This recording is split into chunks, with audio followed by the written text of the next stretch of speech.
कर दीजिए ऊपर करके।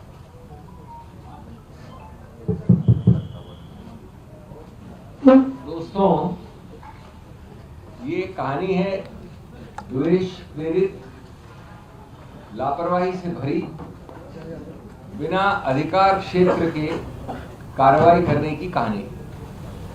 यद्यपि मैं संक्षिप्त में कहूंगा, लेकिन ये बहुत रोचक कहानी है। शोर बहुत था, जोर नहीं था। आरोप था, आधार एकदम नहीं था, कभी नहीं था। इस केस में सत्ता के दबाव पर संविधान का अंतिम प्रभाव पड़ा है कल के निर्णय में। जहां इल्जाम हवा में थे, कानून जो है जमीन पर था। और मैं आपको प्रमाणित करूंगा कैसे द्वेष से भरा है। याद रहे 2021 में ईडी ने 2021 और 2025 के बीच में राहुल गांधी जी को लगभग 50 घंटे बुला के तहकीकात की, इंटरोगेट किया। 50 घंटे कितने होते हैं? शायद 55 थे या 52 थे, मुझे एग्जैक्ट याद नहीं है। खड़गे साहब को 5-6 घंटे, सोनिया जी को 7-8 घंटे, अलग अलग तिथियों पे। दूसरा, हर तिथि पे कोर्ट पे तारीख हो, कुछ फाइल करना हो, तो एक बड़े अच्छे तरीके से व्यापक रूप से लीक होता था अखबारों में। यार इतने बड़े स्कैम में आज हम ये फाइल कर रहे हैं, हर तिथि पे सुर्खियों में होने के लिए, शोरगुल के लिए। तीसरा, इस दौरान मैं 21 से 25 की बात कर रहा हूं, अटैचमेंट्स हुए, फ्रीजिंग हुए, कहीं किराया आ रहा है तो किराया को बंद कर दो। अब ये रोचक कहानी क्यों है कि ये शुरू हुई थी 2014 में, सुब्रमण्यम स्वामी साहब ने शुरू की थी। एक प्राइवेट कंप्लेंट की और उसमें समनिंग ऑर्डर हुआ। मैं मोटी मोटी बात कर रहा हूं, तकनीकी बात नहीं करूंगा। 2014 में ही सुब्रमण्यम स्वामी जी ने हजारों सैकड़ों बार लिख दिया सीबीआई को और ईडी को कि मैंने ये कार्रवाई कर दी है, ये आरोप है, ये गलती है, ये है फलाना ढिकर। अब रोचक बात सुनिए, 2014 से 21 कितने साल होते हैं? 7 वर्ष तक सीबीआई और ईडी ने लिखित रूप से अपनी फाइल्स में लिखा कि इसमें कोई प्रेडिकेट ऑफेंस नहीं बनता है। ये मैं नहीं कह रहा हूं। अगर आपको शक शुभाव, हम हवा में बात नहीं करते हैं, मैं तथ्यों के आधार पर बात करता हूं। अगर शक शुभाव मैं बोल रहा हूं तो पैरा 218 से 233 पढ़ लीजिए निर्णय। ये बहुत महत्वपूर्ण बात है। 2014 से 21 तक फाइल पे, क्योंकि ओपिनियन ली गई, सलाह ली गई। प्रेडिकेट ऑफेंस एफआईआर की एजेंसी होती है सीबीआई, मनी लॉन्ड्रिंग की एजेंसी होती है ईडी। दोनों का संयुक्त सहमति थी, जॉइंट कंसेंसस ये शब्द इस्तेमाल किया है जज ने 232 पैरा नंबर पे। संयुक्त सहमति कि इसमें कोई प्रेडिकेट ऑफेंस का एफआईआर बनता ही नहीं है। नहीं तो आप समझिए कि 7 साल तक कोई एफआईआर लॉन्च नहीं करता है। क्यों नहीं की लॉन्च? उसके बाद अचानक 30 जून 2021 को एफआईआर लॉन्च होती है। ये ऑफेंस हुआ है 2014 से सुब्रमण्यम स्वामी के अनुसार, और 2021 जून में जब ये होती है, उसके एकदम पहले एक सलाह ली जाती है और अचानक जो 7 साल से संयुक्त सहमति थी कि नहीं होनी चाहिए, वो एफआईआर होती है। अगर ये राजनीतिक द्वेष नहीं तो क्या है? यानी कहा गया सलाह कुछ भी हो, ओपिनियन कुछ भी हो, संयुक्त कंसेंसस कुछ भी हो, आपको एफआईआर फाइल करनी है तो कर दी। वो एफआईआर की कल कॉग्निजेंस, वो सॉरी ईसीआर कर दी, एफआईआर ने ईसीआर कर दी जून में ईडी ने। उसकी कॉग्निजेंस लेने से मना किया है कल जज ने, कल वाले निर्णय में। ये एजेंसी के दुरुपयोग का सबसे ज्यादा प्रत्यक्ष प्रमाण है। किसकी जवाबदेही है इसके लिए, किसकी कुर्सी है, किसके विरुद्ध एक्शन लिया गया है। एक और पक्ष, इस निर्णय के स्तंभ क्या है? ये बार बार कहते हैं प्रोसीजर है, कुछ नहीं है, टेक्निकल है, प्रीमेच्योर है, कल से सुन रहा हूं मैं। इसके 4-5 स्तंभ सुनिए, 5 स्तंभ है मुख्य।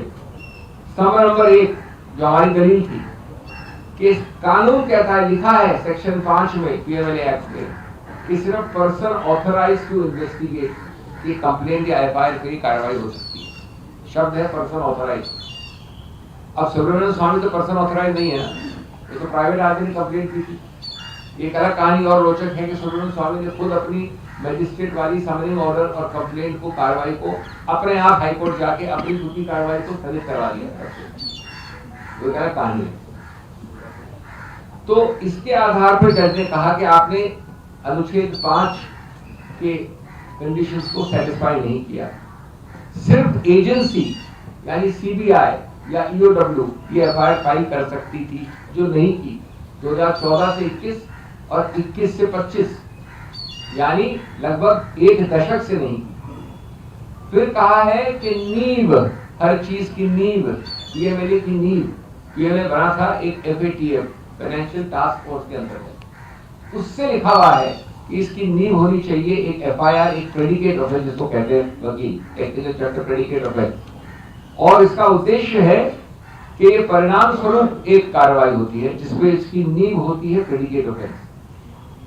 और निर्णय में ये कई अच्छे विस्तार से लिखा गया है।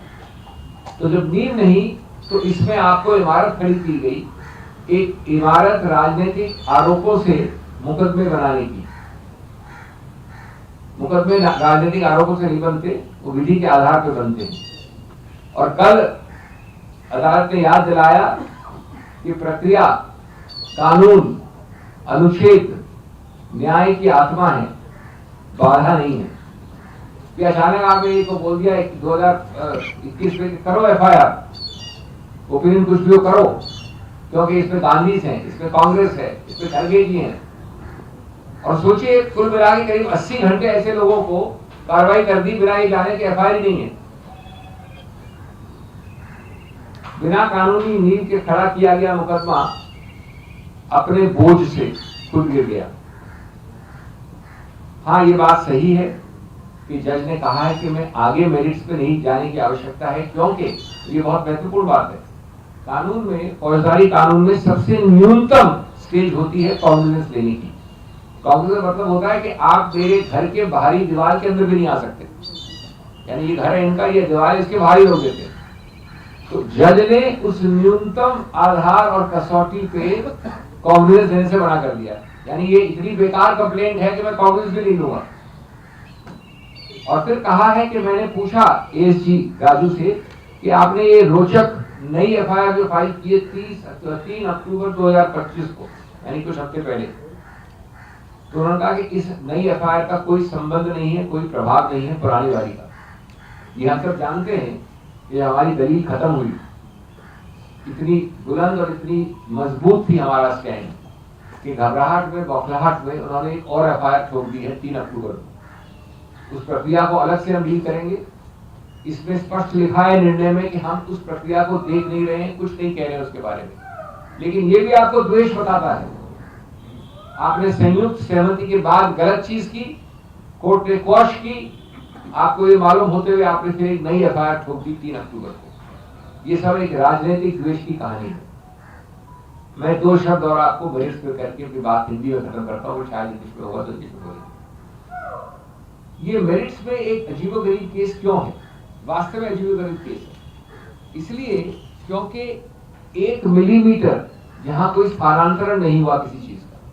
2 चीजें होती है स्थानांतरण के लिए, मनी लॉन्ड्रिंग की कंडीशन होती है। एक तो होता है पैसा, उसको यहां से यहां मूव करना होता है, उसको कन्वर्ट करना होता है, कैश को बदल के प्रॉपर्टी बना दी। दूसरा होता है अचल संपत्ति का मूवमेंट।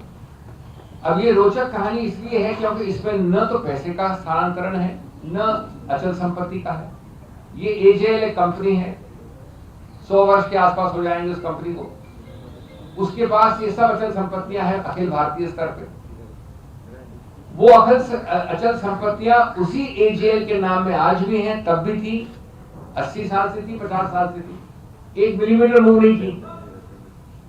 उस एजेएल को, क्योंकि आदर्शवाद पे स्थापित कई कंपनियां आर्थिक कठिनाइयों में पड़ती हैं, ये कमर्शियली सक्सेसफुल नहीं होती, उसको ऋण मुक्त करने के लिए, जो आज भारत की हर कंपनी करती है, भारत में कोई ऐसी कंपनी जो अपने आप को ऋण मुक्त नहीं करना चाहती। ऋण मुक्त करने का तरीका होता है उसको जो डेट होती है ऋण, उसको हिस्सेदारी में बदल दो, equity, convert debt into equity. सिर्फ इस उद्देश्य से एक नई कंपनी बनाई गई कि वो जो उसकी ऋण है वो उस कंपनी को ट्रांसफर हो जाए, यानी यंग इंडियन। अब मैं समझता हूं कि दुनिया भर तो बहुत मूर्ख होगी, ईडी बड़ी इंटेलिजेंट होगी, इतने मूर्ख हैं हम लोग कि हमने बनाया यंग इंडियन कंपनी इस पूरी अचल संपत्ति को खाने के लिए। और यंग इंडियन क्या चीज है? यंग इंडियन है not for profit section 8 company. Company का सिर्फ एक उद्देश्य होता है कि उससे पैसे निकाल के आप डिविडेंड ले लें, प्रॉफिट डिस्ट्रीब्यूट कर दें, गाड़ी घोड़ा ले लें, विमान ले लें। अरे वहां पर खड़गे जी बैठे हुए, सोनिया जी बैठी हुई, उनको कुछ नहीं मिलता है, एक दमड़ी नहीं मिलती है, और अगर देना चाहे तो भी नहीं दे सकते उनको। कानून में लिखा है, इसलिए हमने बनाई। हम इतने जबरदस्त मनी लॉन्ड्रर हैं, हमारी ब्रेन इतनी बड़ी है कि हमने इजाद करके ऐसी कंपनी बनाई मनी लॉन्ड्रिंग के लिए। ये अगर राजनीतिक इतना गंभीर मामला नहीं होता तो हास्यास्पद होता। किंडरगार्टन के लॉ स्टूडेंट जो पहले क्लास में होते वो भी नहीं इसको मानते कि मनी लॉन्ड्रिंग है। और इसके आधार पर कहते हैं कि चूंकि आपने अपना ऋण ट्रांसफर कर दिया यंग इंडियन को, इसलिए आपने मनी लॉन्ड्रिंग की। वैसे So that is what I wanted to say in Hindi. In English, I want to only say very briefly that today law has spoken louder than noise and facts, because every day we've been having shore and noise based on fiction. You made a money laundering mention on the quicksand of an absent, elusive FIR. No FIR. Investigative overreach has met judicial oversight, and that one is the Constitution. You must remember that courts are not theatres for political scripts. They are temples of due process. This story is a story of political vendetta, of harassment, on facts which are remarkable.